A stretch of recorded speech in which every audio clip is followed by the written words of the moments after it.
Завчера грабнатиот турски студент е жртва на организирана група турски граѓани кои подолг период живеат во Штип, велат извори за ТВ Стар. Грабнатиот и уште 11 други студенти на грабнувачот му платиле 12.000 евра за завршена работа во државна институција, но тој подоцна се предомислил и на нив им побарал по нови 700 евра од човек или вкупно уште 7400 евра. Студентите на ова се противеле поради што најправин добивале гласовни и писмени закани по телефон, а кулминацијата на се е грабнувањето на турскиот студент во штипската населба Сењак, каде тој живеел.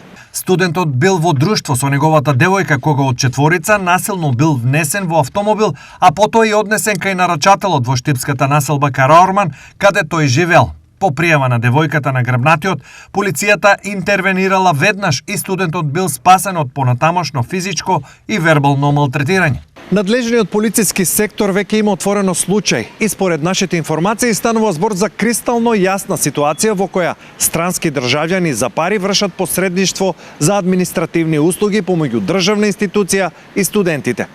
Во случајов од институцијата се инволвирани најмалку две лица чии идентитет на полицијата им е познат.